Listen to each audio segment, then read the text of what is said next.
वासुदेवाय। ॐ नमो भगवते वासुदेवाय। ॐ अज्ञानतिमिरान्धस्य ज्ञानाञ्जनशलाकया चक्षुरुन्मीलितं येन तस्मै श्रीगुरवे नमः।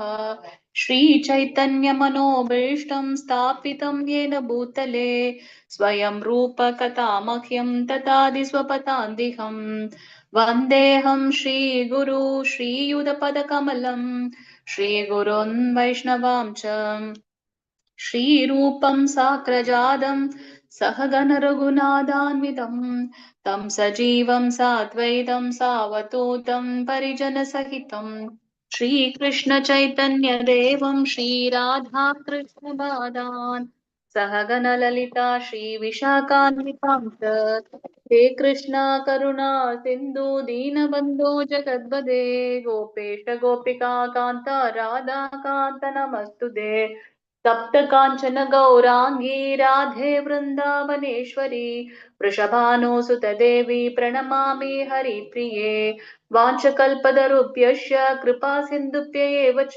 पतितानां पावनेभ्यो वैष्णवेभ्यो नमो नमः। नमो विष्णुपादाय कृष्णपृष्ठाय भूतले श्रीमते भक्तिवेदान्त स्वामिन्नते नामिनी नमस्ते सरस्वते देवे गौरवाणी प्रचारिणी निर्विशेष शून्यवादी पाश्चात्य देशधारिणी जय श्री कृष्ण चैतन्य प्रभु नित्यानंद श्री अद्वैत गदाधर श्रीवासादि गौर भक्त वृंदा हरे कृष्णा कृष्णा कृष्णा हरे हरे हरे राम राम राम हरे हरे ஹரே கிருஷ்ணா. இன்னைக்கு லெவல் 3 கிளாஸ்க்கு வந்திருக்கக்கூடிய அனைத்து பக்தர்களையும் ஸ்ரீ ஸ்ரீ ராதா கோவிந்தா இஸ்கான் மேங்களூர் சார்பாக வருக வருக என்று வரவேற்கின்றோம். இன்னைக்கு நாம உபதேசாமிருதத்திலிருந்து மூன்றாவது ஸ்லோகம் பார்க்க போறோம்.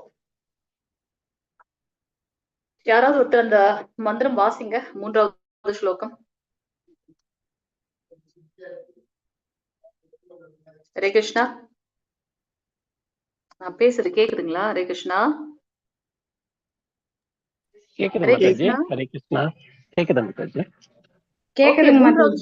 மூன்றாவது ஸ்லோகம் வாசிங்க யாராவது. மூன்றாவது ஸ்லோகம். உத்சாஹான் நிஷ்ச்யாத் தைர்யாத் தத் கர்ம பிரவர்த்தனாத் சங்க தியாகத் சதோ விருதே ஷட் விரபக்தி பிரசித்தயதி. தூய பக்தி தொண்டையாற்றுவதற்கு அனுகூலமான 6 அங்கங்கள் உள்ளன. உற்சாகத்துடன் இருத்தல், நம்பிக்கையுடன் முயலுதல், பொறுமையுடன் இருத்தல், ஸ்ரவணம், கீர்த்தனம், விஷ்ணு ஸ்மரணம், கிருஷ்ணரை பற்றி செவியுறுதல், பாடுதல் மற்றும் நினைவிற்கொள்ளுதல் முதலிய கட்டுப்பாட்டு முறைகளுக்கு ஏற்ப செயல்படுதல். பக்தர் அல்லாதவர்கள் சங்கத்தை கைவிடுதல், முந்திய ஆச்சாரியர்களின் அடிச்சுவடுகளை பின்பற்றுதல். இந்த 6 அங்கங்களும் தூய பக்தி தொண்டில் முழு வெற்றியை நிச்சயமாக உறுதி செய்கின்றன. பொருளுரை. மாதாஜி ஒரு நிமிஷம், நம்ம போன வாரமே அந்த பொருளுரை பார்த்துட்டோம். இப்ப 32 படிக்கணும். 31 பேஜ் மட்டும் முடிச்சுட்டோம் நாம. அதாவது பரம புருஷ பகவான் நாமங்களை சொல்றது, பெருமைகளை கேட்கறது. ரெண்டாவது ஸ்லோகத்துல நம்ம என்ன பார்த்தோம்? வினஷதி, பக்திக்கு தடங்கல்களாக இருக்கக்கூடிய விஷயம். இந்த மூன்றாவது ஸ்லோகத்துல நம்ம என்ன பாக்குறோம்? எதெல்லாம் அனுகூலமாக இருக்கக்கூடியது இல்லையா? பிரசித்தியதி, அதை நம்ம பாக்குறோம். அனுகூலமான விஷயங்களை நம்ம இதுல பாக்குறோம். மாதாஜி சொன்னது போல என்னென்ன விஷயங்கள் பக்தி தொண்டுக்கு ரொம்ப உன்னதமாக ஊக்குவிக்கிறது, என்னென்ன விஷயங்கள் நம்ம பாக்குறோம்? அனுகூலமான விஷயங்கள் என்னென்ன நம்ம பாக்குறோம் இங்க? வேற யாராவது சொல்லுங்க. ஹரே கிருஷ்ணா. ஹரே கிருஷ்ணா. எல்லாரும் ஆன் பண்ணிட்டு வேற என்ன போயிட்டீங்களா? ஹரே கிருஷ்ணா. மாதாஜி உற்சாகத்துடன் இருத்தல், நம்பிக்கையுடன் முயலுதல், பொறுமை, செய்தல், பக்தர் அல்லாதவர்கள் சங்கத்தை கைவிடுதல், முந்தைய ஆச்சாரியன் அடிச்சோடுகளை பின்பற்றுதல். ஹரே கிருஷ்ணா மாதாஜி. சூப்பர் பிரபு, சூப்பர். ஹரே கிருஷ்ணா. சோ 6 விஷயங்கள் பாக்குறோம். உற்சாகத்தோட இருக்கிறது, நம்பிக்கையோட நம்பிக்கை. இருக்கிறது, நம்பிக்கையோட இருக்கிறது, பொறுமையோட இருக்கிறது, பொறுமை இருக்கிறது. அத்தோட பக்தி தொண்டுல ஈடுபட்டு இருக்கிறது, பக்தர் அல்லாதவர்களுடைய சங்கத்தை விடுறது, பிளஸ் முந்தைய ஆச்சாரியர்களோட அடிச்சுவடுகளை பின்பற்றுறது.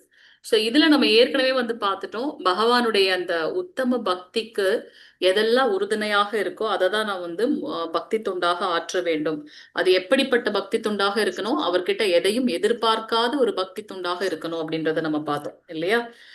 எந்த பலன்களையும் எதிர்பார்க்காம, அவர் வந்து ரூபம் இல்லாதவர், அந்த மாதிரி தவறான கருத்துக்கள் இல்லாம பகவான் இடத்துல உண்மையா தூய பக்தி தொண்டு நம்ம பண்ணணும் அப்படின்றத பார்த்தோம். இந்த பக்தி என்பது வந்து எதற்கு இங்க ஒப்பிடப்பட்டிருக்கு அப்படின்னாக்கா, பயிரிடுறதுக்கு வந்து ஒப்பிடப்பட்டிருக்கு. பயிரிடுறதுக்கு வந்து எப்படி வந்து ஒரு நல்ல செழுமையான மண் வேணும், அதற்கு உண்டான அந்த அந்த அந்த என்விரான்மெண்ட் வேணும், தண்ணி வேணும். அந்த மாதிரி பக்தி என்பதும் கூட அப்படித்தான். நமக்கு வந்து பக்தர்களோட சங்கம் வேணும், சரியான ஒரு ஆச்சாரியருடைய வழிகாட்டுதல்ல நம்ம வந்து செய்யணும் அப்படின்லாம் நம்ம பார்த்தோம். பக்தி தொண்டை எப்படி செய்யறது அப்படின்றது வந்து 9 விதமான பக்தி தொண்டு பிரகலாத் மகாராஜர் நமக்கு கொடுத்திருக்காரு. ஸ்ரவணம், முதல்ல வந்து கேட்கறது. அதுதான் வந்து அது எப்படி பகவானுடைய நாம ரூப குண லீலைகளை. ஸ்ரவணம், கீர்த்தனம், விஷ்ணு ஸ்மரணம், கீர்த்தனம் பாடுறது, விஷ்ணு ஸ்மரணம் அவரை பத்தி எப்போது நினைவு கூறுறது, பாத சேவனம், பக்தி தொண்டு. பாத சேவனம் தான் என்ன, பகவானுக்கு பாத சேவை செய்வது, அர்ச்சனம், வந்தனம், தாசியம், சக்கியம், ஆத்ம நிவேதனம், இதெல்லாம் பார்த்தோம். ஸ்ரவணம் அதுல முதல்ல எடுத்து பார்க்கணும். ஸ்ரவணம் அது எப்படிப்பட்ட ஸ்ரவணமாக இருக்கணும், பகவானுடைய நாம குணலீலைகள் யாரிடத்துல இருந்து கேட்கணும் அப்படின்னாக்கா, அந்த உயர்ந்த ஆச்சாரியர், அங்கீகரிக்கப்பட்ட குரு சீட பரம்பரையில இருந்து வந்த ஆச்சாரியர்கள் எடுத்து கேட்கணும். எப்படி கேட்கணும், பணிவோடு அவர்களுக்கு சேவை செய்து நம்மளுடைய சந்தேகங்களை கேட்டு தெளிந்து நீக்கமர எல்லா சந்தேகங்கள்லாம் ஒழிச்சு பகவானே வந்து உண்மையான ரூபம் அப்படின்றத வந்து நம்ம அந்த ஞானத்தை வந்து நம்ம தெரிஞ்சுக்கணும் அப்படின்றத பார்த்தோம். அடுத்தது வந்து பக்தி லதா அப்படின்னாக்கா, பக்தி தொண்டு எனப்படும் கொடியோட விதை. அதை வந்து எப்படி நமக்கு கிடைக்கும் அப்படின்னாக்கா, குரு கிருஷ்ண கருணையினால மட்டும்தான் கிடைக்கும். பகவானுடைய கருணை இருந்தாதான் நமக்கு குரு கிடைப்பார். அப்ப குரு கிடைச்சாதான் நம்ம வந்து ஆன்மீக பாதையில எப்படி முன்னேற முடியும்ன்றது வந்து நமக்கு இங்க தெரியுது அப்படின்றத பார்க்கலாம். 32வது பக்கத்துல இயற்கையாகவே அதுல இருந்து ஸ்டார்ட் பண்ணணும். பிரபு எனக்கு ஒரு 10 மினிட்ஸ் முன்னாடி கிளாஸ் 10 மணிக்கு 9:50க்கு கொஞ்சம் ஞாபகப்படுத்துங்க, நிறைய டிஸ்கஸ் பண்ண வேண்டியிருக்கு. 32வது பக்கம் இயற்கையாகவே அந்த பேராகிராஃப் படிக்கணும். வாசிங்க யாராவது. ஹரே கிருஷ்ணா. யார் இது வரைக்கும் வாசிக்கலையோ புத்தகம் இருந்தா வாசிங்க, எனக்கு சாஃப்ட் காப்பி கிடைக்கல, கிடைச்ச உடனே நான் ஷேர் பண்றேன். வாசிங்க யாராவது. ஹரே கிருஷ்ணா. என்னாச்சு, எல்லாரும் இருக்கீங்களா லைன்ல? வாசிக்கலாம் மாதாஜி. ஹரே கிருஷ்ணா. வாசிங்க. இயற்கையாகவே ஆனந்தமயமான ஜீவராசிகளுக்கு இந்த பௌதிக உலகம் சிறைவாசத்தை போன்றதாகும். உண்மையில் நிபந்தனையோடு கூடிய இன்பத்தை உடைய இந்த சிறைவாசத்தில் இருந்து விடுபடுவதற்கு அவர்கள் விரும்புகின்றனர். ஆனால் இதிலிருந்து முக்தி அடையும் மார்க்கத்தை அறியாத காரணத்தினால் அவர்கள் ஒரு உடலில் இருந்து மற்றொரு உடலிற்கும், ஒரு கிரகத்தில் இருந்து மற்றொரு கிரகத்திற்குமாக மாறிக்கொண்டுள்ளனர். இவ்விதமாக ஜீவராசிகள் பௌதீக பிரபஞ்சம் முழுவதும் சுற்றி திரிகின்றனர். நல்ல அதிர்ஷ்டத்தினால் தூய பக்தரின் சங்கத்தை பெறும் ஒருவன் அவரிடமிருந்து பொறுமையாக செவியுறும் போது பக்தி தொண்டின் வழியை ஒருவன் பின்பற்ற தொடங்குகின்றான். இத்தகைய வாய்ப்பானது நேர்மையான ஒருவனுக்கு வழங்கப்படுகிறது. அகில உலக கிருஷ்ண பக்தி இயக்கம் இத்தகையதொரு வாய்ப்பை மனித குலத்திற்கு பெருமளவில் வழங்குகிறது. அதிர்ஷ்டவசமாக பக்தி தொண்டில் ஈடுபடுவதற்குரிய இந்த வாய்ப்பை ஒருவர் பயன்படுத்தி கொண்டால் முக்திக்கான பாதை உடனே திறக்கப்படுகிறது. ஹரே கிருஷ்ண மாதாஜி, கண்டினியூ பண்றீங்களா? பிரணாம் பிரபு. இல்ல அதை முடிச்சுட்டு அப்புறம் பார்க்கலாம். Thank you Prabhu. Okay ma'am. So இங்க வந்து இப்ப என்ன சொல்லப்பட்டிருக்கு, பகவான் சச்சித்தானந்த ரூபத்தை கொண்டவர் இல்லையா. பகவான் வந்து நித்தியமாக ஆனந்தமயமாக இருக்கக்கூடியவர். அவரிடத்திலிருந்து வந்த துகள் நம்ம இல்லையா. அப்ப அவர் எப்படி ஆனந்தமா இருக்காரோ அது போல நாமளும் அந்த ஆனந்தத்தை நோக்கிதான் ஓடின்னு இருக்கோம். நம்ம எல்லாரும் ஒரு ஒரு நிலையில இருக்கோம். எதையோ ஒண்ணு நோக்கி நம்ம ஓடிட்டே இருக்கோம்ல. எதை நோக்கி ஓடிட்டு இருக்கோம்? சந்தோஷமா இருக்கணும். எப்படிப்பட்ட ஆனந்தம்? நித்தியமான ஆனந்தத்தை நோக்கி நம்ம ஓடிட்டு இருக்கோம். ஆனா அது இந்த பௌதீக இதுல கிடைக்குமானா அது கிடைக்கல. அதை எப்படி நம்ம சொல்றோம்? நம்ம நினைச்சுப்போம், ஓகே இதை அடைஞ்சிட்டா நான் சந்தோஷமா இருப்பேன், அதுக்காக நிறைய கடின உழைப்பு எடுக்கிறேன், அதை அடையிறதுக்கு நான் பெரும் முயற்சி பண்றேன், அதை அடைஞ்சும் ஆயிடுத்து, அப்ப நான் சாட்டிஸ்ஃபை ஆகணும் இல்லையா. ஆனா அதுல ஆகல. நான் ஒரு பிஹெச்டி முடிச்சிட்டேன் அப்படின்னாக்கா அப்பா என்னோட இது வாழ்வோட நோக்கம் முடிஞ்சிடும். அப்போ அதோட நான் சாட்டிஸ்ஃபை ஆனாலும் முடியல. அது முடிச்சதுக்கு அப்புறம் ஒரு வேலை, அந்த வேலை திருப்பி ஃபேமிலி, அடுத்து இந்த மாதிரி நம்மளோட டார்கெட் போயிட்டே இருக்கு. அப்ப இதுல வந்து ஆனந்தம்ன்றதே கிடையாது. அந்த உண்மையான ஆனந்தம் எங்க இருக்கு அப்படின்னாக்கா அந்த பௌதீகமான விஷயங்கள்ல இல்ல கிடையாது, ஆன்மீகமான விஷயத்துல இருக்கு. அப்போ இந்த பௌதீக லோகம் என்ன அப்படின்னாக்கா இது சிறைவாசம் அப்படின்னு நம்ம பாக்குறோம் இல்லையா? எதற்காக இந்த பௌதீக லோகம் படைக்கப்பட்டிருக்கு? பகவானை போலவே நாமளும் அனுபவிக்கணுன்றதற்காக நமக்கு ஒரு குறிப்பிட்ட சுதந்திரத்தை கொடுத்து பகவான் நம்மள இந்த பௌதிக லோகத்துல வச்சிருக்கார். சோ இது வந்து ஒரு சிறைவாசம் மாதிரி. ஜெயில் உள்ள இருக்கவங்க மட்டும் கைதிகள் கிடையாது, நம்மளுமே கூட கைதிகள். நம்ம எதுல அகப்பட்டு இருக்கோம்? இந்த 3 குணத்தில் அகப்பட்டு இருக்கோம் இல்லையா? சத்துவகுணம், ரஜோகுணம், தமோகுணம். இந்த குணத்தை தாண்டி நம்மளால வெளியில வர முடியல. ஒண்ணு இருந்தா ரொம்ப நல்லவங்களா இருக்கும் சத்துவகுணம், அப்படி இல்லைன்னா எதையோ நோக்கி நம்ம அடையணும் அப்படின்னு ரொம்ப தீவிர முயற்சியில இருக்கும், இல்லைன்னா டயர்ட் ஆயிடும் இல்லையா? ஸோ அந்த 3 குணத்தை தாண்டி ஒரு சுத்த சத்துவ குணம் இருக்கு. அவங்க எந்த ஒரு விஷயத்துக்காகவும் ஆசிலேட் ஆக மாட்டாங்க, மீன்ஸ் சஞ்சலப்பட மாட்டாங்க, ஒரே நிலையில இருக்காங்க. ஸோ தூய பக்தர்கள் வந்து அந்த சுத்த சத்துவ நிலைக்கு வந்து முயற்சி செய்யணும். ஸோ அதுதான் வந்து ஈவன் நம்ம பௌதிக லோகத்திலே இருந்தாலுமே கூட நம்மளோட ஆச்சாரியர்கள் எல்லாம் ஒரு பெரிய இன்பமான சமயத்துல ரொம்ப ஒரு உயர்ந்த இன்ப நிலைக்கு போறதோ அல்லது துக்கமானது அந்த மாதிரி எதுவுமே இருக்காது. அவங்க எல்லாத்தையும் ஒரே மாதிரி எடுத்துன்னு போவாங்க இல்லையா? சோ இங்க வந்து நம்ம அதுதான் பாக்குறோம். சோ இயற்கையாகவே, ஏன் இது இங்க இயற்கையாகவேன்னு சொல்லியிருக்காரு பிரபுபாதர் அப்படின்னா, அதுதான் எப்படி வந்து ஒரு கரும்புன்னு எடுத்தோம்னா கரும்போட எந்த சைட்ல நம்ம கடிச்சாலும் அது வந்து எப்படி இருக்கும்? அந்த இனிப்பு சுவையை தான் கொடுக்கும் இல்லையா? சோ அது போல ஜீவராசி வந்து பகவானுடைய ஒரு அங்கம்ன்றதுனால பகவானுக்கு எப்படி வந்து ஒரு உயர்ந்த எப்பவும் நித்தியமான ஆனந்தத்துல இருக்காரோ, சச்சித் ஆனந்த ரூபத்துல இருக்காரோ பகவான், அது போல ஜீவராசியும் ஆனந்தமயமாகவே இருக்கு. அதுக்கு வந்து அதுதான் அதோட சுபாவம் அப்படின்றத நம்ம பார்க்கறோம்.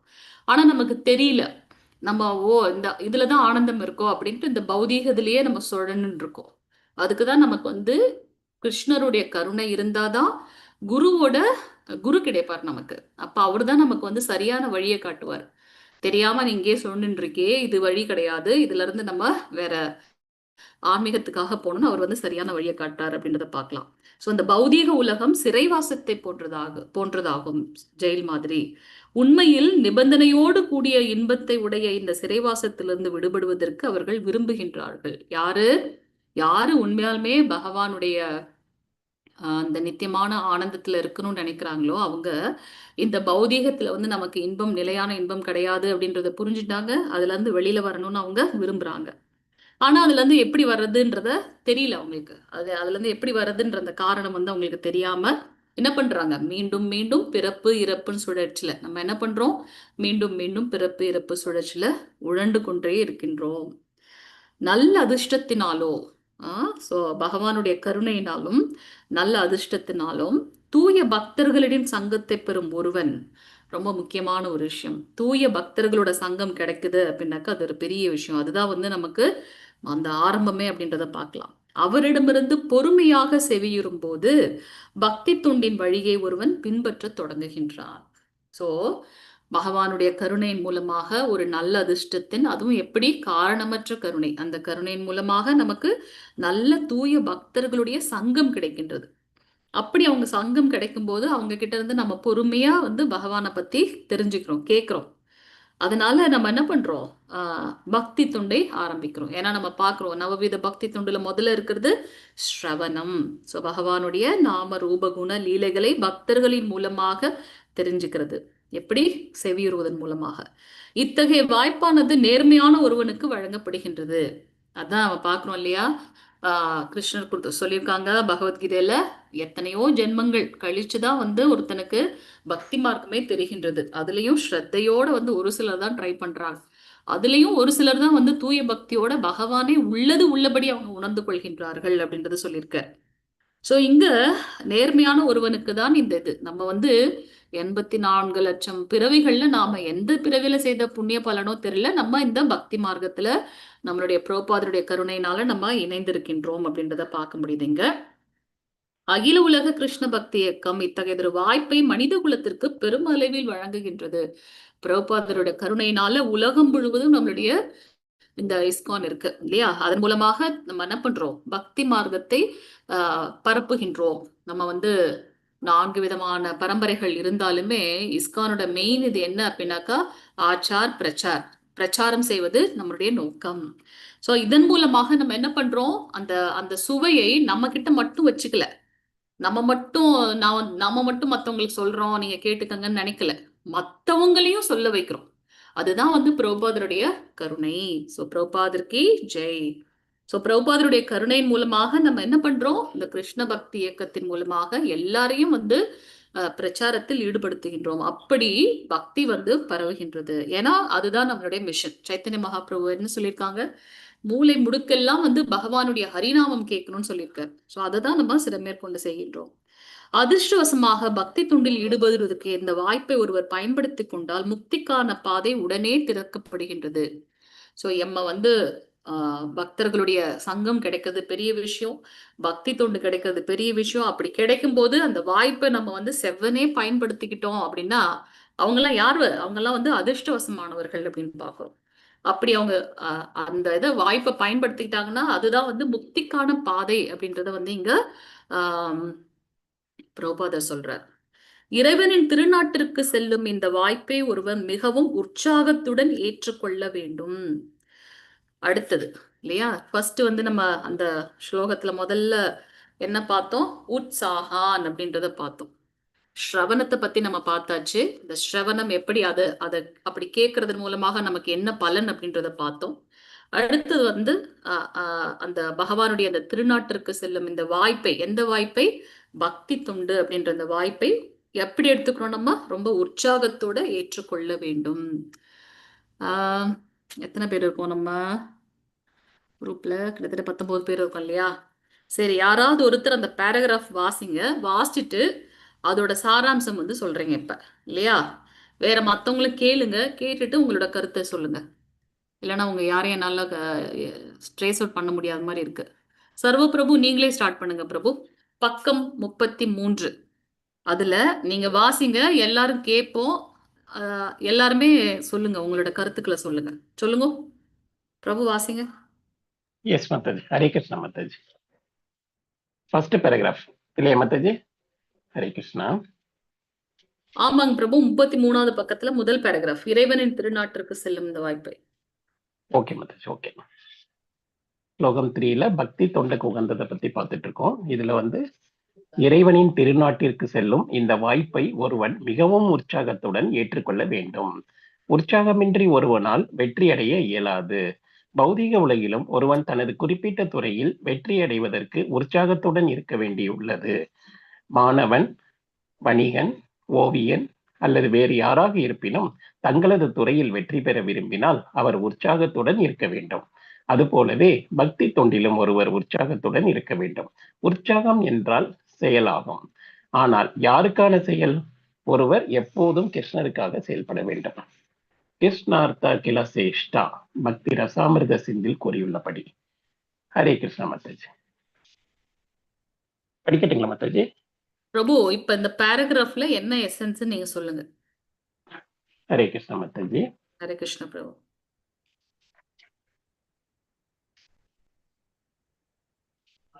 இல்ல பிரபுபாதருக்கே ஜெயம். இறைவனின் திருநாட்டிற்கு செல்லும் ஒரு வாய்ப்பு, இறைவனோட திருநாட்டுக்கு போறதுக்கு தான் நம்ம வந்து இந்த மனித பிறவியை நம்ம பயன்படுத்திக்கணும். ஏன்னா இந்த மனித பிறவி அரிதான பிறவி. எவ்வளவோ பிறவிகள் கடந்து மனித பிறவியில வந்து நம்ம இந்த கிருஷ்ண உணர்வை புரிஞ்சுக்கிற அளவு ஒரு சக்தி நமக்கு இருக்கு. அதனால வந்து இந்த மனித பிறவியை பயன்படுத்தி நம்ம இறைவனோட திருநாட்டுக்குள்ள போயிட்டோம்னா நம்ம திரும்ப மீண்டும் மீண்டும் பிறப்பு இறப்பு சுழற்சியில மாட்ட தேவையில்லை. அதனால வந்து இதுக்கு போறதுக்கு நம்ம எல்லாரும் உற்சாகமா முன்னேறணும் பக்தி பாதையில. ஏன்னா உற்சாகம் இல்லாம எந்த ஒரு செயலையும் சக்சஸ் ஆக முடியாது. பௌதீகத்துல கூட நம்ம எந்த ஒரு துறையில வேலை செஞ்சாலும், படிப்பே ஆனாலும், வேலைக்கே போனாலும் நம்ம ரொம்ப உற்சாகமா ஆக்டிவா இருந்தா மட்டும்தான் நம்ம அந்த தொழிலையும் அந்த படிப்புலையும் கூட சக்சஸ் ஆக முடியும். ஸோ ஆக்டிவா இருக்கணும். உற்சாகம்ங்கிறது இங்க ஆக்டிவா சொல்றாங்க. ஸோ அந்த துறையில வெற்றி அடைகிறதுக்கு நமக்கு இந்த உற்சாகம் ரொம்ப முக்கியமானது. அதனாலதான் நமக்கு வந்து பக்திக்கு உகந்ததுல ஃபர்ஸ்ட் பாயிண்டே வந்து உற்சாகத்துடன் இருத்தல் அப்படின்னு இந்த ஸ்லோகத்துல ஃபர்ஸ்ட் பார்த்தோம். அதனால இந்த உற்சாகம் வந்து ரொம்ப முக்கியமானது. உற்சாகத்தோட நம்ம முயலணும். பிரபு, ஆடிங் டு யுவர் பாயிண்ட், இங்க எஸ் மேம். இத்தகைய வாய்ப்பு அப்படின்னு சொல்லப்பட்டிருக்கு இல்லையா? அந்த வாய்ப்பு எஸ் மேம். என்பது வந்து மனித பிறவி மட்டுமல்ல. அந்த மனித பிறவை எடுத்ததன் மூலமாக பக்தி தொண்டு, அதுவும் நம்மளுடைய அகில உலக கிருஷ்ண பக்தி இயக்கத்தின் மூலமாக நாம் செய்யக்கூடிய பக்தி தொண்டு. அதை முன்னாடி இருக்கிற பேராகிராஃபோட கனெக்ட் பண்ணி பார்த்தீங்கன்னா தெரியும். சோ ஓ இந்த பக்தி சாரி சார். தொண்டின் வழியே ஒருவன் பின்பற்ற தொடங்குகின்றான். இத்தகைய வாய்ப்பானது நேர்மையான ஒருவனுக்கு வழங்கப்படுகின்றது. அகில உலக கிருஷ்ண பக்தி இயக்கம் இத்தகைய ஒரு வாய்ப்பை மனித குலத்திற்கு பெருமளவில் வழங்குகின்றது. சோ அது நம்ம மனித பிறவி பக்தி தொண்டு, நம்மளுடைய பிரபுபாதருடைய கருணையினால இஸ்கான், அந்த அப்படி நம்ம வந்து கனெக்ட் பண்ணிக்கலாம். ஓகே, எல்லாமே ஒண்ணு சேர்ந்திருக்கு. கரெக்ட். சாரி ஆமா. மாதாஜி, கனெக்ட் ஓ பண்ணாம விட்டுட்டேன். பிரபு, ப்ளீஸ், நோ அதாவது சாரி பிரபு. நம்ம இதுல ஒரு நல்ல இன்னொரு பாயிண்ட். தடவை கரெக்ட். சொல்லாதீங்க. நீங்க அதை கண்டினியூ மனித பண்ணுங்க. அடுத்தது அதாவது மனித பிறவி, ஆன்மீக குருவோட கருணை, கிருஷ்ணருடைய கருணை, இஸ்கானோட அமைப்பு, இது எல்லாம் சேர்ந்து நமக்கு இந்த பக்தி பக்தி தொண்டு, பாதையை மெயினா பக்தி தொண்டு, பக்தி தொண்டோட வழியானதுதான் நமக்கு கொடுக்கப்பட்டிருக்கேங்க. சரி, ஓகே. அந்த அந்த இது நீங்க முடிச்சிருங்க. அந்த பேஜ் 33வது page. Okay Mataji. Okay Mataji. பக்தி யோகத்தில் பக்குவத்தை அடைவதற்கு வாழ்வின் அனைத்து நிலைகளிலும் ஒருவர் ஆன்மீக குருவின் கட்டளைகளின் கீழ் பக்தி தொண்டாற்ற வேண்டும். ஒருவர் தனது செயல்களை ஒரு எல்லைக்குள் வைத்துக் கொள்ள வேண்டும் என்பது அல்ல. கிருஷ்ணர் எங்கும் பறந்துள்ளவர் ஆவார். ஆகவே கிருஷ்ணரில் இருந்து எதுவும் சுதந்திரமானது அல்ல. இதை கிருஷ்ணரே பகவத்கீதையில் 9.4 குறிப்பிடுகிறார். மயா ததம் இதம் சர்வம் ஜெகத்தவ்யக்த மூர்த்தினா மஸ்தானி சர்வபூதானி ந சாகம் தேஷ்வபஸ்திதஹ. நான் எனது தோன்றாத உருவின் மூலம் இந்த அகிலம் முழுவதும் பரவியுள்ளேன். எல்லா ஜீவன்களும் என்னில் இருக்கின்றன, ஆனால் அவர்களில் நான் இல்லை. ஹரே கிருஷ்ணா. இந்த இடத்துல வந்து பக்தி யோகத்துல பக்குவத்தை அடையிறதுக்கான எல்லா நிலையிலும் நம்ம வந்து ஆன்மீக குருவின் கட்டளை கீழே பக்தி தொண்டாற்ற வேணும். ஸோ ஆன்மீக குரு கிட்ட சரணடைஞ்சு அவர்கிட்ட நம்ம அந்த கருணையை வாங்கி தீட்சை முறை அல்லது அவரோட கட்டளையின் கீழ் அவருக்கு அனுகூலமான சேவையில நம்ம தொண்டாற்றணும். பகவானுக்காக சேவை புரியணும். அந்த பக்தி தொண்டு செய்யும் போது ஒரு அளவு வச்சுக்கணும்னு அவசியம் இல்லை. இது பகவான் எங்கேயும் பறந்துள்ளதுனால நம்மளால எதெல்லாம் செய்ய முடியுமோ அந்த அளவுக்கு நம்ம வந்து பக்தி தொண்டுல ஈடுபடணும். நம்மளோட டேலண்ட், நம்மளோட ஸ்கில்ஸ், நமக்கு என்ன வருதோ அதை வந்து நம்ம அந்த பக்தி தொண்டுல வந்து ரிஃப்ளெக்ட் பண்ணணும். அது நமக்கு தெரிஞ்சதை அதை நம்ம செய்யும் போது இந்த பௌதீக உலகத்தில் நம்ம கத்துக்கிட்டதும் கிருஷ்ணரோட இதுக்கு கன்வெர்ட் பண்ணும்போது நம்ம உயர்ந்த பக்தி தொண்டுல முன்னேறோம்.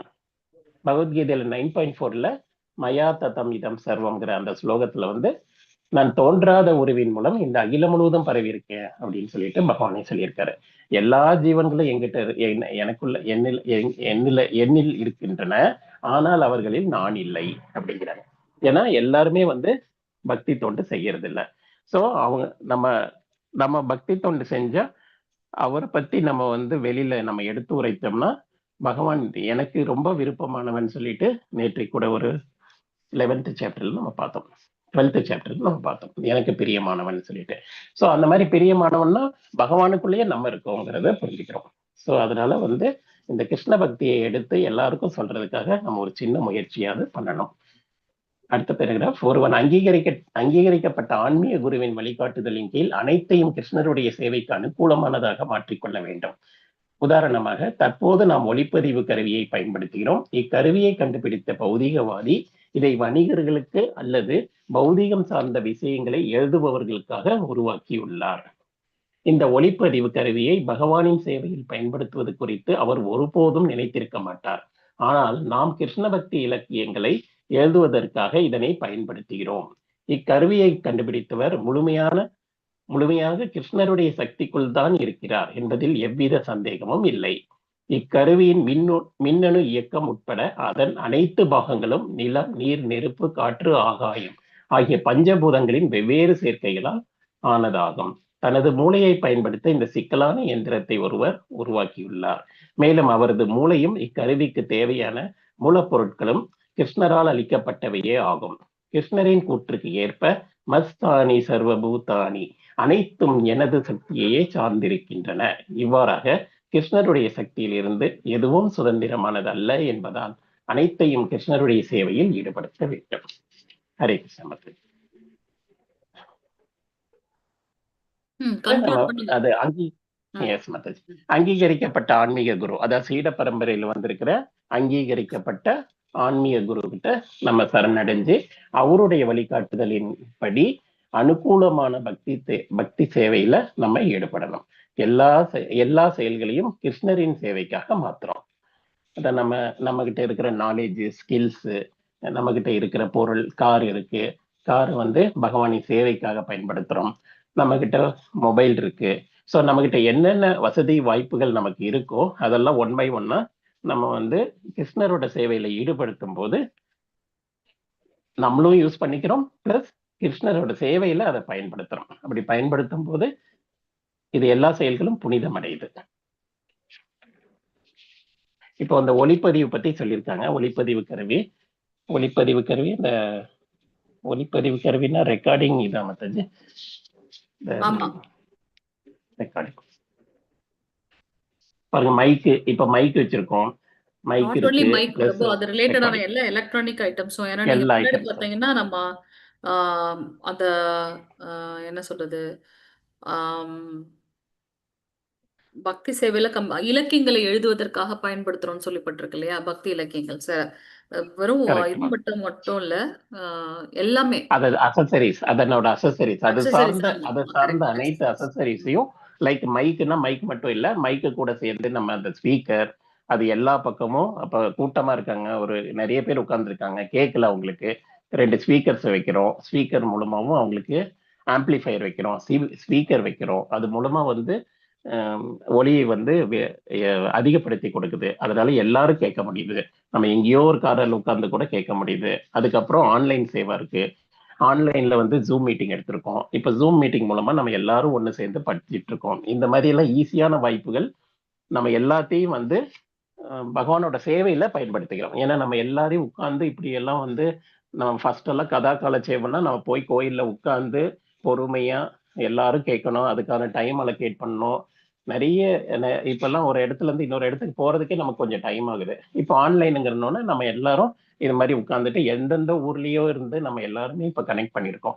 இப்படி ஒரு பக்தி சங்கம் நமக்கு கிடைச்சது.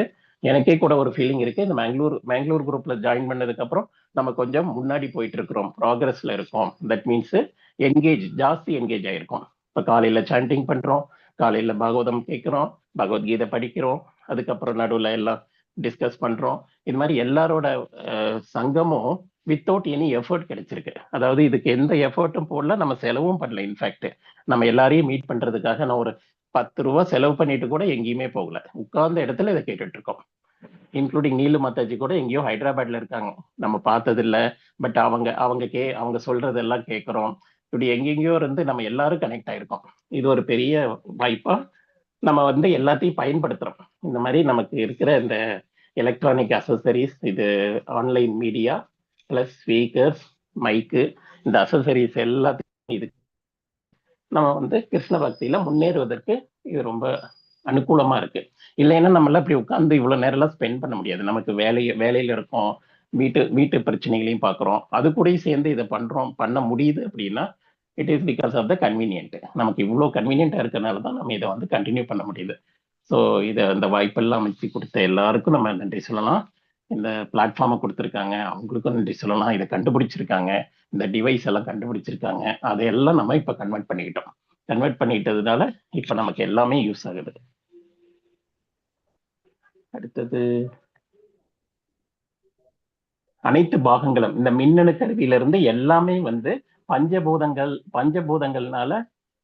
பஞ்சபூதங்களோட சேர்க்கையினாலதான் அப்படிங்கறத இங்க கன்ஃபார்ம் பண்றாங்க. பஞ்சபூதங்களின் சேர்க்கை இல்லாம நம்ம எதுவுமே நகராது. அதுல எல்லாமே பஞ்சபூதங்களோட சேர்க்கைகள் இருக்கு. ஏன்னா தன்னோட மூளையை உபயோகிச்சு ஒருத்தர் இந்த இயந்திரத்தை இப்படி தயாரிச்சிருக்காரு. இந்த மாதிரி மைக் செட்டு, ஸ்பீக்கரு, ஆம்பிளிஃபயரு, இந்த மாதிரி நிறைய ஐட்டம்ஸ் எல்லாத்தையும் இதுக்கு தேவையான மூளையை பகவான் தான் கொடுத்துருக்காரு. பகவான் மூளை கொடுத்ததுனாலதான் அவர்னால இதை பண்ண முடிஞ்சது. ஸோ பகவான் சப்போர்ட் இல்லாம நம்ம எதுவுமே நடத்த முடியாது. எல்லாமே கிருஷ்ணர் கொடுத்தது தான். அந்த இது எல்லாமே கிருஷ்ணர் கொடுத்தது. அதனால என்ன சொன்னாருன்னா, பத்ஸ்தானி சர்வபூதானி அப்படின்னா எல்லாமே என்ன சார்ந்து இருக்குது அப்படிங்கிறத நம்ம இங்க புரிஞ்சுக்கலாம். நம்ம ஒரு நிமிஷம் கூட நினைச்சு பார்க்க முடியல. சப்போஸ் பகவான் சப்போர்ட் நமக்கு இல்லாம நம்ம இதெல்லாம் நடந்துருமா, அவ்வளவு ஈஸியா இதெல்லாம் நடத்திட முடியுமா அப்படிங்கிறது. ஏன்னா நமக்குள்ள அறிவு வந்து குறைந்த அளவு தான் அறிவு. இந்த அறிவும் வசதி வாய்ப்புகளை வச்சு நம்ம இவ்வளவு தூரம் சாதிக்கவே முடியாது. இதுக்கு ஒரு உயர்ந்த சக்தி இருக்கு. அந்த சக்தி பகவான் சக்திங்கிறத இங்க புரிஞ்சுக்கிறோம். ஸோ எதுவுமே சுதந்திரமா செயல்படாது. எல்லாமே கிருஷ்ணரோட சேவையில நம்ம ஈடுபடுத்தணும். Hare Krishna Mataji. Sorry Hare Mataji, Krishna ஏதாவது Prabhu, thank you so pending much Prabhu. ஏதாவது? இல்ல Prabhu. Okay. Adding to that point, பகவான் வந்து ஸ்வராட், நம்மளுடைய ஸ்ரீமத் பாகவதத்தோட முதல் ஸ்கந்தம் முதல் ஸ்லோகமே அதுதான் இல்லையா? பகவான் ஸ்வராட், சுதந்திரமானவர். அவரை தாண்டி எதுவுமே இல்லை. அவர் எல்லாத்துக்கும் அப்பாற்பட்டு இருக்கார். அவரே வந்து அனைத்தின் மூலம் அப்படின்றத நம்ம பாக்குறோம். அதுதான் இங்க வந்து சொல்லப்பட்டிருக்கு. மத் சர்வாணி சர்வபூதானி, அனைத்துமே என்ன சார்ந்து இருக்கு. அவரை தாண்டின சக்தியும் கிடையாது, அவரை தாண்டி ஒண்ணுமே கிடையாது. சோ அனைத்துமே இப்ப நம்ம புதுசா ஒண்ணு கண்டுபிடிச்சிட்டோம் அப்படின்னா அதோடைய மூலப்பொருட்கள் எங்கிருந்து வந்திருக்கு? இந்த பிரபஞ்சத்துல இருந்து தான் நம்ம எடுத்திருக்கோம். இந்த பிரபஞ்சத்தோட தோற்றம் பகவான் அப்படின்றத நம்ம பார்க்கிறோம். அவரை தாண்டி நம்மளால எதையுமே நினைச்சு பார்க்க முடியல. அது அப்படி இருக்கிறதையும் நம்மளால புரிஞ்சுக்க முடியல. ஏன்னா பகவான 3 நிலையில புரிஞ்சுக்கிறோம்: பரபிரம்மம், பரமாத்மா, பரம புருஷர். சோ அவர் பரபிரம்மமா எல்லா இடத்துலயும் வியாபித்திருக்கின்றார். சோ அப்ப அதுல இருந்து தான் அந்த பஞ்சபூதங்கள் சொல்லப்பட்டிருக்கு. அதுல இருந்து தான் நம்ம எந்த ஒரு பொருளை உருவாக்குறதாக இருந்தாலுமே கூட அந்த பஞ்சபூதங்கள்ல இருந்து தான் நம்ம எடுக்கிறோம். சோ அனைத்தின் மூலம் வந்து பாத்தீங்கன்னா பகவான். சோ நமக்கு என்ன கிடைச்சிருக்கோ, நமக்குள்ளார என்ன திறமைகள் இருக்கோ, என்னெல்லாம் நம்ம பிளஸ்டோ, அதை வந்து என்ன பண்ணணும்? பகவானுடைய பக்தி சேவையில நம்ம உபயோகப்படுத்தணும் அப்படின்றத நம்ம இங்க புரிஞ்சுக்கிறோம். சோ இவ்வாறாக கிருஷ்ணருடைய சக்தியிலிருந்து எதுவும் சுதந்திரமானது அல்ல என்பதையும், கிருஷ்ணருடைய சேவையில் ஈடுபடுத்த வேண்டும் என்பதையும் நம்ம தெளிவா புரிஞ்சுக்கிறோம். சோ கிருஷ்ண உணர்வில் புத்தியுடன் கூடிய பெரும் முயற்சியே உற்சாக. என்ன உற்சாகத்தோட நம்ம இருக்கணும் அப்படின்னாக்கா பௌதிகமான விஷயங்கள்ல. பௌதிகத்துல உற்சாகமா போயிட்டு அது என்ன, அதோட விளைவு என்னவாக இருக்கும்? பௌதிகத்துல ரஜோகுணத்துல போயிடுவோம். அப்போ ரஜகுணத்துல போனா என்ன ஆகும்? நம்ம பக்தியில ஈடுபட முடியாது. பக்தியில அதனால நம்ம வளர முடியாது. பிறந்து கஷ்டப்படுவோம். அந்த இது சுழற்சியிலேயே வந்துடும். கரெக்ட். பிறப்பிறப்பு அந்த சுழற்சியில நம்ம ஆட்கொள்ளப்பட்டுரும் அப்படின்றத நம்ம பாக்குறோம் இல்லையா? பிரபு அட்டெண்டன்ஸ் மட்டும் கொஞ்சம் ஸ்கிரீன் ஷேர் பண்ணிடுங்க சங்கரன் பிரபுக்கு. பிரபு அவங்க இல்ல. ஹரே கிருஷ்ண மாதாஜி. பண்ணிட்டேன் மாதாஜி. ஓகே நம்மளோட யசோதாமை குரூப்ல இருக்கு மாதாஜி. ஓகே. பபிதா மாதாஜி அவங்கள பார்த்த மாதிரி இருந்தது, போயிட்டாங்களா? பபிதா மாதாஜி இருக்காங்க மாதாஜி. பபிதா மாதாஜி ஏதாவது இன்ஸ்ட்ரக்ஷன் இருக்குங்களா மாதாஜி? ஓ சாரி, இல்ல மாதாஜி, அவங்க லீவ் ஆயிட்டாங்க. ஓகே. நான் நினைச்சேன் திடீர்னு அவங்கள பார்த்த மாதிரி இருந்தாங்க அவங்கள பார்த்த மாதிரி இருந்தது. எதுவும் டெம்பிள் இன்ஸ்ட்ரக்ஷன் இருக்கான்னு தெரியல. அவங்க ஒரு அட்மின், அதனால மேபி சங்கரன் பிரபு சொன்னாங்களான்னு தெரியல. சோ இங்க அந்த உற்சாகத்தை நம்ம எதுல எப்படி உபயோகப்படுத்தணும் அப்படின்னாக்கா பகவானுடைய சேவையில நம்ம உபயோகிக்கிறதாக இருக்கணும் அப்படின்றத நம்ம இங்க பார்க்கலாம். சோ அத யாரு சரியாக உணர்வாங்க, பகவானோட சேவையில உபயோகப்படுத்தணும்ன்றத பக்தர்கள் வந்து சரியாக உணர்வார்கள் அப்படின்றத நம்ம இங்க பாக்குறோம். சோ அந்த நிர்பந்த கிருஷ்ண சம்பந்த யுக்த வைராகியம் உச்சத்தை, பக்தி தொண்டை நிறைவேற்றுவதற்காக சோம்பேறித்தனமான தியானத்தை போன்றதல்ல ஆன்மீக வாழ்வின் நடைமுறையில் செயல்படுவதாகும். சோ பக்தி தொண்டை நிறைவேற்றுவது என்பது சோம்பேறித்தனமான தியானத்தை போன்றது அல்ல. நான் எல்லா இதுல இருந்தும் நான் மத்த எல்லா செயல்கள்ல இருந்தும் என்னை விடுவித்து கொண்டு நான் ஒரு இதுல போக்கஸ்டா இருக்கேன்னு சொல்லிட்டு நம்ம என்ன கடமையை செய்யணுமோ அதை செய்யாம ஆனா மனசு மட்டும் அலப்பாஞ்சிட்டே இருக்கும். அவங்க இங்க என்னன்னு பௌதிகமா திங்க் பண்ணிட்டே இருக்கும். அது தவறான ஒன்று. சோ பக்தி தொண்டுன்னு போது வெறும் சோம்பேறித்தனமா ஒரு இடத்துல அமர்ந்து தியானம் பண்றேன்ட்டு நம்ம மெட்டீரியலிஸ்டிக்கா அப்படியே எல்லாத்துல இருந்தும் விலகி வந்த மாதிரி இருக்கிறது அல்ல. நம்ம அனைத்து நமக்கு விதிக்கப்பட்ட கடமைகளையும் நம்மளுடைய நிலையில இருந்து பகவானுடைய உணர்வுல செய்யணும் அப்படின்றது முக்கியமான ஒன்று அப்படின்றத நம்ம பார்க்கலாம். இது ஆன்மீக வாழ்வில் நடைமுறையில் செயல்படுவதாகும்.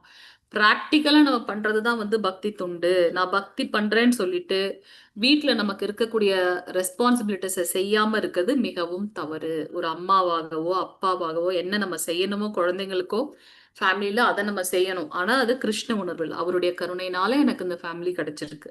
சோ நம்ம என்ன செய்தாலும் அவருக்கு சமர்ப்பணம் செய்து செய்யறதா இருக்கணும். சோ இந்த செயல்கள் பொறுமையுடன் நிறைவேற்றப்பட வேண்டும். அடுத்தது வந்து உற்சாகம் நம்ம பார்த்தாச்சு. செகண்ட் வந்து பொறுமையோட பண்ணணும். கிருஷ்ண உணர்வில் ஒருவர் பொறுமையற்றவராக இருக்கக்கூடாது. வேற யாராவது வாசிக்கிறீங்களா? ஹரே கிருஷ்ணா. வேற யாராவது? மாதாஜி யாராவது இருக்கீங்களா? ஹரே கிருஷ்ணா. ஹரே நான் கிருஷ்ணா இருக்கேன், நான் மாதாஜி. இருக்கேனே. நீங்க மாதாஜி. எப்பவுமே இருப்பேள். நீங்க இருங்க. வேற யாராவது வாசிங்க. வேற மாதாஜி யாராவது? மாதாஜி என்கிட்ட புக் என்கிட்ட இல்ல புக் மாதாஜி. இல்லைங்க மாதாஜி. ஹரே கிருஷ்ணா யார்கிட்டயுமே மாதாஜி. இல்லையா புக்கு? வேற வழியே இல்ல. ஆமாங்க நீங்க மாதாஜி. மாதாஜி. இருக்கு. மாதாஜி நான் வாசிக்கிறேன். ஆனா இது விளக்கம்லாம் நீங்க சொல்லிடுங்க மாதாஜி. பிரபு சரி வாசிங்க வாசிங்க வாசிங்க. ஹரே மாதாஜி கிருஷ்ண சொல்லுவாங்க. நீலு மாதாஜி விளக்குவாங்க பாருங்களேன். இப்ப எவ்வளவு அழகா விளக்குவாங்க பாருங்க. நீங்க வாசிங்க. பகவானே கிருஷ்ணா கிருஷ்ண ஹெல்ப் உணர்வு பண்ணு. ம். கிருஷ்ண உணர்வில் புத்தியுடன் ஆற்றப்படும் முயற்சியே உற்சாக அல்லது உற்சாகம் எனப்படுகிறது. அனைத்தையும் பகவானின் சேவையில் உபயோகிப்பதற்குரிய சரியான வழியை பக்தர் அறிவர். நிர்பந்த கிருஷ்ண சம்பந்தே யுக்தம் வைராகியம் உச்சியதே. பக்தி தொண்டை நிறைவேற்றுதல் என்பது செயலற்ற தியானத்தை போன்றதன்று. ஆன்மீக வாழ்விற்கான நடைமுறை செயல்களை உள்ளடக்கியது. இத்தகைய செயல்கள் பொறுமையுடன் நிறைவேற்றப்பட வேண்டும். கிருஷ்ண உணர்வில் பொறுமையற்றவனாக இருக்கக்கூடாது. இந்த கிருஷ்ண பக்தி இயக்கம் பிறர் உதவியின்றி தனி ஒருவரால் ஆரம்பிக்கப்பட்டது. ஆரம்பத்தில் இதற்கு எந்த ஒரு ஆதரவும் கிடைக்கவில்லை. ஆயினும் எமது பக்தி தொண்டை யாம் பொறுமையுடன் தொடர்ந்து செய்தமையால் மக்கள் இந்த இயக்கத்தின் முக்கியத்துவத்தை படிப்படியாக அறிந்து கொண்டு இப்போது ஆர்வத்துடன் பங்கேற்கின்றனர். பக்தி தொன்றை ஆற்றுகையில் பொறுமையற்றவனாக இருக்கக்கூடாது. மாறாக ஆன்மீக குருவிடமிருந்து கட்டளை ஏற்று குரு மற்றும் கிருஷ்ணரின் கருணையை சார்ந்து அந்த கட்டளையை பொறுமையுடன் நிறைவேற்ற வேண்டும். கிருஷ்ண உணர்வு செயல்களை வெற்றிகரமாக நிறைவேற்றுவதற்கு பொறுமை, நம்பிக்கை ஆகிய இரண்டும் தேவைப்படுகின்றன. புதிதாக திருமணமான பெண் இயல்பாகவே தனது கணவனிடமிருந்து குழந்தைகளை எதிர்பார்க்கிறாள். ஆனால் திருமணமான உடனேயே அவள் அதனை எதிர்பார்க்க முடியாது. திருமணமான உடனேயே அவள் குழந்தையை பெறும் முயற்சியில் ஈடுபடலாம் என்பது சரியே. ஆயினும் அவள் தனது கணவனிடம் சரணடைய வேண்டும். அவளுக்கு குழந்தை உருவாகிய உரிய காலத்தில் பிறக்கும் என்பதில் அவளுக்கு நம்பிக்கை இருக்க வேண்டும். அதை போலவே பக்தியில் சரணாகதி அடையும் போது அதில் அவன் திடமான நம்பிக்கை கொண்டவனாக இருக்க வேண்டும். அவசிய ரிஷிபே கிருஷ்ண, கிருஷ்ணர் நிச்சயமாக என்னை காப்பாற்றி பக்தி தொண்டை வெற்றிகரமாக நிறைவேற்றுவதற்கு உதவுவார் என்று பக்தன் எண்ணுகிறான். இதுவே நம்பிக்கை எனப்படுகிறது. ஹரே கிருஷ்ண மாதாஜி. ஹரே கிருஷ்ணா பிரபு. இதோட நம்ம இன்னையோட கிளாஸ் முடிச்சுக்கலாம். மற்றது நாளைக்கு பார்க்கலாம். நீலு மாதாஜி எக்ஸ்பிளைன் பண்றீங்களா? நீலு மாதாஜி இருக்காங்களா? போயிட்டாங்களா? ஓகே. ஸோ இங்க நம்ம உற்சாகம் அப்படின்றத நம்ம பார்த்துட்டோம். அந்த உற்சாகம் எதுல இருக்கணும் அப்படின்னாக்கா பௌதீகமாக இல்லாம ஆன்மீகமான சிந்தனையில கிருஷ்ணரை எப்படி நான் வந்து திருப்தி பண்ணலாம் அப்படின்றதுல இருந்து உற்சாகமாக இருக்கணும். அடுத்தது வந்து பாத்தீங்கன்னா பொறுமையோடு இருக்கணும். அது ரொம்ப மிக மிக முக்கியமான ஒன்று. பிரபுபாதர் வந்து தன்னுடைய சுய இதையே இங்க சொல்லியிருக்காரு. 40 வருடங்கள் கழித்து அவருடைய ஆச்சாரியர் குரு சொன்னதுக்கு அப்புறமா 40 வருடங்கள் கழித்து தான் அவர் வந்து கிருஷ்ண பக்தி எடுத்துட்டு மேற்கத்திய நாடுகளுக்கு போறார். போற வழியிலும் அவருக்கு எவ்வளவு கஷ்டங்கள் இல்லையா? அது மட்டுமல்ல, பிரபுபாதருடைய அந்த வரலாறு படிக்கும்போது அவ்வளவு கஷ்டப்பட்டிருக்காரு. அங்க போறதுக்கும் அவ்வளவு கஷ்டப்பட்டிருக்காரு. அங்க போனதுக்கு அப்புறம் கூட நம்ம வந்து நினைப்போம் இல்லையா, சோர்வடைஞ்சிருவோம். ஓ என்னடா இது, நம்ம இவ்வளவு ட்ரை பண்றோம், ஒன்னும் நமக்கு வந்து ஒரு ப்ராக்ரஸ் இல்லையேன்ட்டு நம்ம வந்து ஒரு மன சோர்வு கிடைக்கும் இல்லையா? ஆனா பிரபுபாதர் அங்க சோர்வடையல, பொறுமையா வெயிட் பண்றாரு அதே உற்சாகத்தோட. ஒரு வருடம் அங்க போய் ஒரு வருடமும் அவருக்கு வந்து எந்த பக்தர்களும் வந்து சரியா அமையல. ஆனாலும் வந்து பாத்தீங்கன்னா நம்பிக்கையோட பொறுமையாக அதே உற்சாகத்தோட பிரபுபாதர் தன்னுடைய, ஏன்னா ஆன்மீக குரு கொடுத்த கட்டளை இல்லையா, அவர் கூட எப்படி நீ இதை செய்தே ஆக வேண்டும் அப்படி சொல்லல. உனக்கு இருக்கக்கூடிய இந்த ஞானத்தை, ஆங்கில புலமையை மேற்கத்திய நாடுகளுக்கு கிருஷ்ண பக்தி இயக்கத்தை பரவுவதற்கு உபயோகப்படுத்தலாம் அப்படின்னு சொல்லியிருக்காரு. எப்பொழுதெல்லாம் உனக்கு செல்வம் கிடைக்கின்றதோ அப்பொழுது புத்தகங்களை அச்சிட்டு வெளியிடு அப்படின்னு சொல்லியிருக்காரு. அதுக்காக பிரபுபாதர் பட்ட கஷ்டம் அதை நம்ம படிக்கும்போது அவ்வளோ கஷ்டமா இருக்கும். இவ்வளவு கஷ்டப்பட்டிருக்கார் பிரபுபாதர். உச்சி வெயில்ல போய் ஒவ்வொருத்தங்க கிட்டையும் அவரே கண்டென்ட் ரெடி பண்ணி அவரே இது பண்ணி இந்த ப்ரூஃப் ரீடிங் பார்த்து அவரே கொண்டு போய் மார்க்கெட்டிங் பண்றாரு, அவரே கொண்டு போய் சேலும் பண்றாரு. ஒரு தடவை அவர் வந்து ஒரு மாடு முட்டிடுச்சு, ஒரு தடவை அவரே மயங்கி விழுந்துடுறாரு. எவ்வளவு கஷ்டங்கள். அப்படி கஷ்டப்பட்டு பிரபுபாதர் நமக்கு கொடுத்திருக்காரு இந்த ஞானத்தை. ஆனா அதோட வேல்யூ நம்ம வந்து எப்படி எடுத்துட்டு போறோம், அதை நம்ம எப்படி மதிக்கின்றோம்ன்றது வந்து ரொம்ப ரொம்ப ரொம்ப முக்கியமான விஷயம். சோ அதனால நம்ம வந்து பொறுமையாக இருக்கணும் அப்படின்றத வந்து நம்ம இங்க பார்க்க முடிகின்றது. ஆன்மீக குரு கிட்ட இருந்து உபதேசங்களை ஏற்றுக்கொண்டு குரு கிருஷ்ணருடைய கருணையை சார்ந்து பொறுமையோடு இருக்கணும் அப்படின்னு. எதுல பொறுமையோடு இருக்கணும்? கிருஷ்ண பக்தி இயக்கத்துல கிருஷ்ண பக்தியை மேல கொண்டு வரதுல பொறுமையோடு இருக்கணும். அதுக்கு இங்க ஒரு எக்ஸாம்பிள் வந்து பிரபுபாதர் கொடுத்திருக்கார். திருமணம் ஆன உடனே குழந்தை கிடைக்காது, குழந்தைய வளர்ந்து வெளியில வர்றதுக்கே 10 மாதங்கள் ஆகுது இல்லையா? அது போல பக்திக்கும் நம்ம வந்து பொறுமையோட வெயிட் பண்ணணும் அப்படின்றத நம்ம இங்க பார்க்க முடிகின்றது. கிருஷ்ணர் கண்டிப்பா எனக்கு உதவுவார். எத்தனை பேர் அதை ஃபீல் பண்ணிருக்கீங்க? அவர் மேல வச்சிருக்க நம்பிக்கை எப்பவும் பொய் ஆகல, நிறைய ப்ராக்ரஸ் ஆயிருக்குன்னு எத்தனை பேர் ஃபீல் பண்ணிருக்கீங்க இந்த குரூப்ல? ஹரே நான் கிருஷ்ணா. பண்ணிருக்கேன்ப்பா. ஒரு 1.5 மாசம் முன்னாடி. மாதாஜி ஃபீல் பண்ணிருக்கோம். அது வந்துட்டு ஃபீல் பண்ணது பண்ணியிருக்கோம் மட்டும் இல்ல, மாதாஜி. உணர்ந்திருக்கோம் மாதாஜி. experience பண்ணியிருக்கேன் மாதாஜி. ஹரே கிருஷ்ண மாதாஜி, ஹரே கிருஷ்ணா. ஓகே, ஸோ பகவானிடத்துல சரணாகதி செய்து நம்ம அந்த பொறுமையோட வெயிட் பண்ணும்போது கண்டிப்பா அதுக்கு உண்டான பலன் கிடைக்கின்றது அப்படின்றத நம்ம பார்க்கலாம். ஸோ நம்பிக்கை எப்பவும் பகவான் எனக்கு உதவுவார் அப்படின்னு உறுதியோட இருக்காங்க இல்லையா, அதுதான் வந்து நம்பிக்கை அப்படின்னு நம்ம பார்க்கிறோம். நாளைக்கு 35வது பக்கத்துல இருந்து தொடங்கலாம். वाञ्छकल्पतरुभ्यश्च कृपा सिन्धुभ्येव च पतितानां पावनेभ्यो वैष्णवेभ्यो नमो नमः। अनंत कोटि वैष्णव वृंद की जय। नामाचार्य शील हरिदास ठाकुर की जय। जगद्गुरु श्रील प्रभुपाद की जय। नित्य गौर प्रेमानंदे हरि।